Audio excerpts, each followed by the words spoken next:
are. Utilitarianism!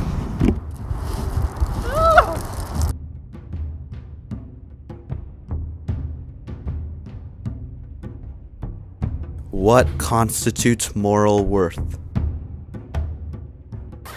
Moral worth, according to utilitarianism, is defined by summum bonum, which is the idea that of how well an action affects the greatest good for the greatest amount of people. Mill takes us further by establishing the relationship between society's authority over the individual and the individual's own liberties. According to Mill, the society cannot exert power over the individual unless that individual is doing harm to others.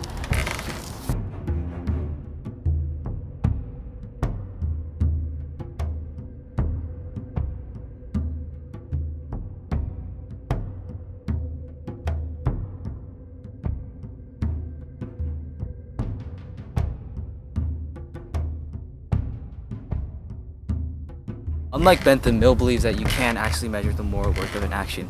He divides this into higher and lower pleasures. Alright, cut it. He argues that utility is not the amount of pleasure an individual brings, but rather there are different forms of pleasure. And only people with a broad range of experiences can dictate what kind of pleasures are of the higher quality.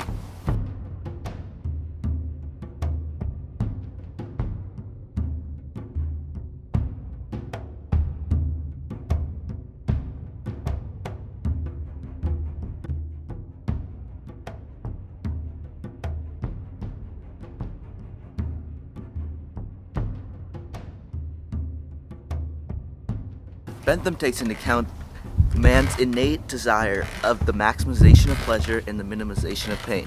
He does this through the idea of maximizing utility. Utility is the natural balance of pleasure over pain.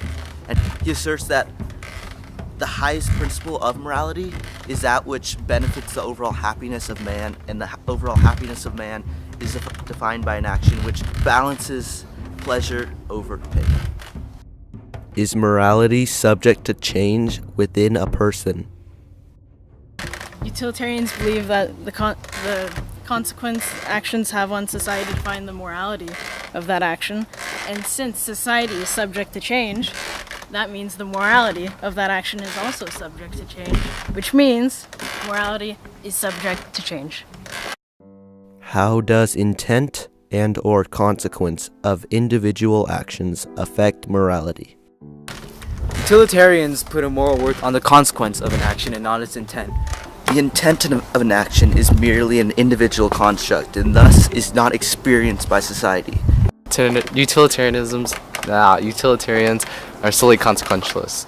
The morality of an action lies solely in the consequences, not the intent, because the measurement of maximizing utility can only be seen through the results, not the intent.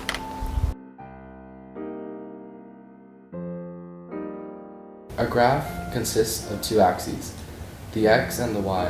The x is time in chapters, and our y is morality, based in hedonics, which is in reference to the hedonic calculus.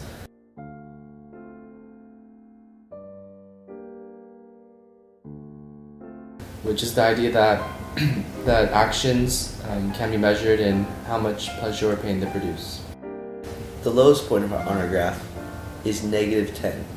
-10 represents one's action which completely harm society or produce the maximal amount of pain that one can produce. In the middle of our y-axis, we have 0.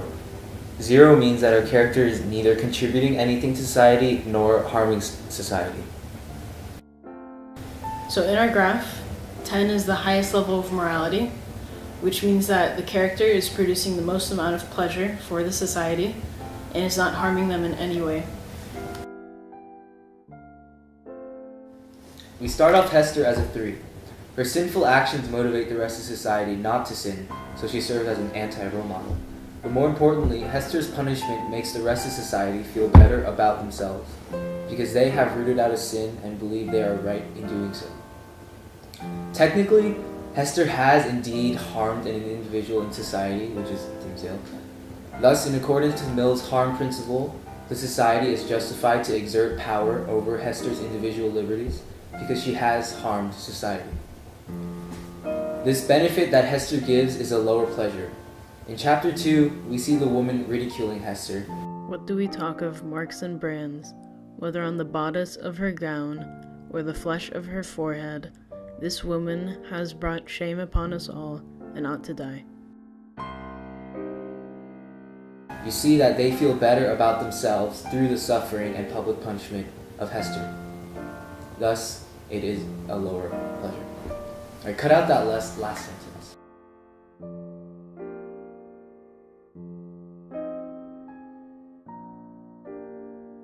In chapter 3, Hester increases in morality from her previous level of 3 to a 5. When Hester is on the pedestal, she benefits society greatly. She epitomizes the idea of sin while being publicly ridiculed by the rest of society.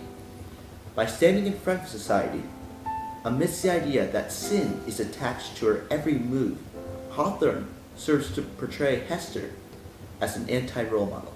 Yes, some may argue that she has always been an anti-role model since the beginning of the book. So why now would she increase in morality? Well, Hawthorne places her on the pedestal to emphasize the societal construct of public punishment.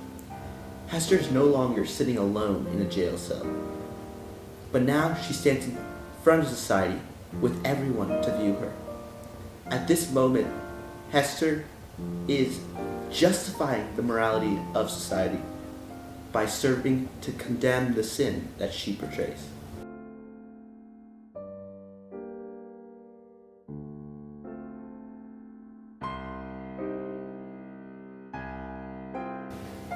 By sewing blankets and clothes, Hester drops from a 5 to a 1. At face value, it seems as though she is benefiting society through her beautiful craftsmanship. However, she only further adds to the hypocrisy of society. When strangers looked curiously at the Scarlet Letter, and none ever failed to do so, they branded it afresh into Hester's soul, so that oftentimes she could scarcely refrain, yet always did refrain, from covering the symbol with her hand. Since Hester is seen as an embodiment of sin, her craft is corrupted with sin. Now that many town members wear Hester's handiwork, then society is tainted with sin. And yet these same people who flourish off of her work continue to condemn her and label her as a sinner. Her needlework was seen on the ruff of the governor, military men wore it on their scarves, and the minister on his band. It decked the baby's little cap. It was shut up to be mildewed and mouldered away in the coffins of the dead.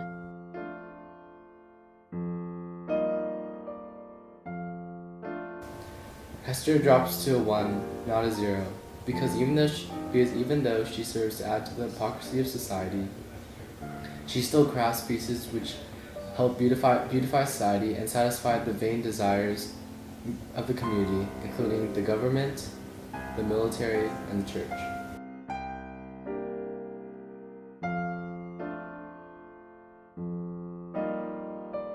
From chapters 6 through 13, as Hester returns to society, her morality gradually rises to a 7 because the society no longer completely views the Scarlet Letter as an embodiment of sin. In chapter 13, the society begins to respect Hester as an active member of society through her contributions as seen on page 142, when a woman states, "It is our Hester, the town's own Hester, who is so kind to the poor, so helpful to the sick, so comfortable to the afflicted." They also start to look at the Scarlet Letter as more than sin, and rather as a symbol of being able. They said that it meant able, so strong was Hester, with a woman's strength. People in society begin to realize how beneficial Hester is to the community, further increasing her morality from the utilitarian ones.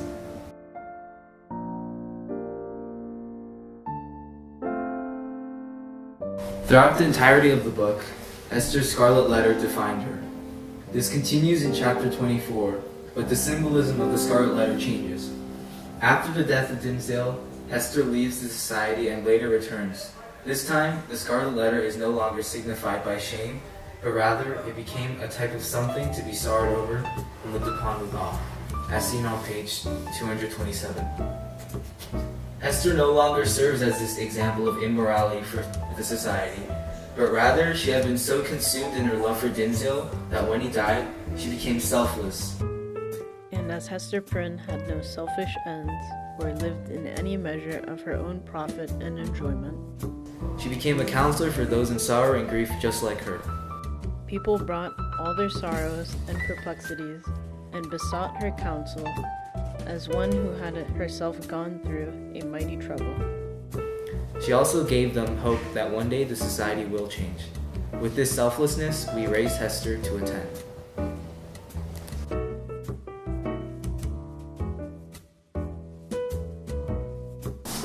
We start Dimmesdale at a 10 due to his position and role in society. As a priest, he's a symbol of morality and the epitome of how the people should act in the Puritan society. When he's first introduced in the story, he's described as A young clergyman who had come from one of the great English universities, bringing all the learning of the age into our wild forest land. His eloquence and religious fervor had already given the earnest of high eminence in his profession. This idea of him being a profound symbol of society is repeated throughout the novel. In chapter 11, he is depicted through the lens of superiority. The Reverend Mr. Dimmesdale had achieved a brilliant popularity in his sacred office. He won it, indeed, in great part, by his sorrows. His intellectual gifts, his moral perceptions, his power of experiencing and communicating emotion were kept in a state of preternatural activity by the prick and anguish of his daily life. This concept that Dimmesdale is presented as a man of wisdom and intellect who greatly benefits society is highlighted throughout the novel, and this is why we start Dimmesdale at a level of 10.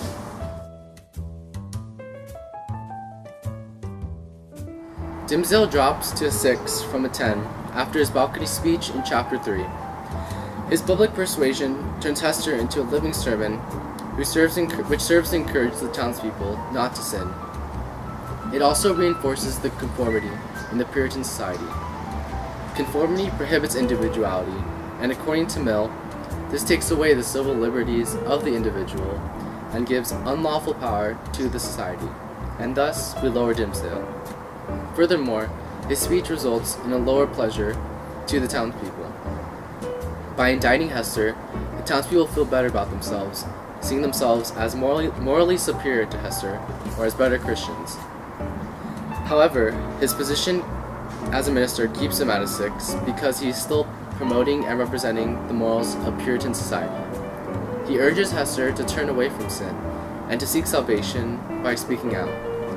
Through this, he encourages society not to sin, keeping him at a 6.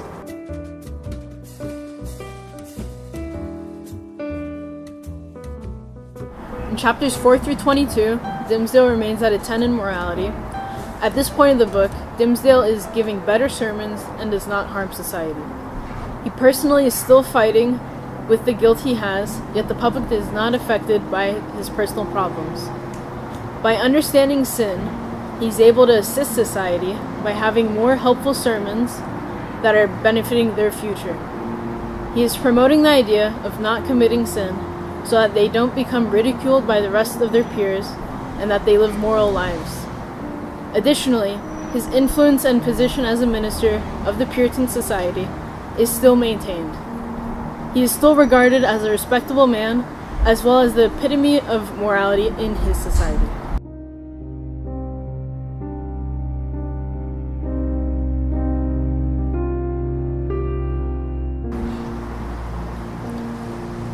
In chapter 23 and chapter 24, Dimmesdale's morality stays at a 10. Disregarding his motive, he uses his own body as a means of preaching to the colony in his final sermon.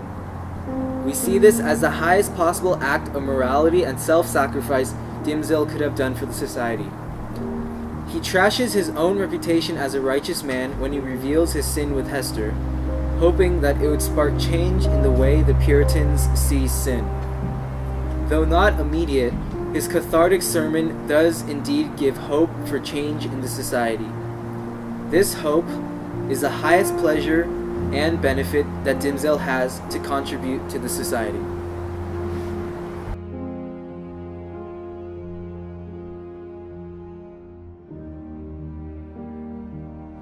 In Chapter 3, Hester and Dimsdale's morality are inverses of each other. The action that spurs this inverse relation is Hester's placement on the pedestal before society. As a pastor, Dimsdale is coerced into responding to the situation publicly. By speaking out about the situation, Dimsdale ends up decreasing in morality due to the fact that he uses his speech as a means of ridiculing Hester publicly, or a lower pleasure from the utilitarian lens. Also, the speech serves as a promotion of conformity, which is an immoral action in utilitarian thought. Hester's morality, however, increases as a result of her situation on the pedestal. She serves as an anti-role model, further benefiting society by acting as a symbol of what not to do. So for these reasons, the specific action of Hester on the pedestal results in opposite reactions from Hester and Dimsdale's morality.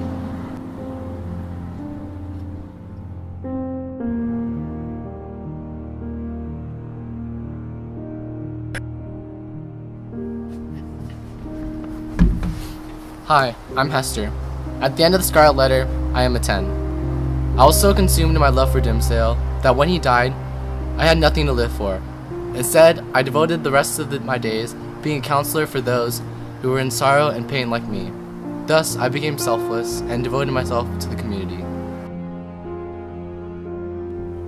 Hello, ladies and gentlemen, boys and girls. I'm Dimsdale. And at the end of the story, I'm a 10. Hester and I are both 10 at the end of the story, for different reasons. Throughout the story, I realized the magnitude of the sin Hester and I committed. Through this, I wanted to teach the society that sin is an inevitable part of man. My final sermon at last gave hope to the colony that there will be change. This ultimate sacrifice, I believe, deems me worthy of a 10.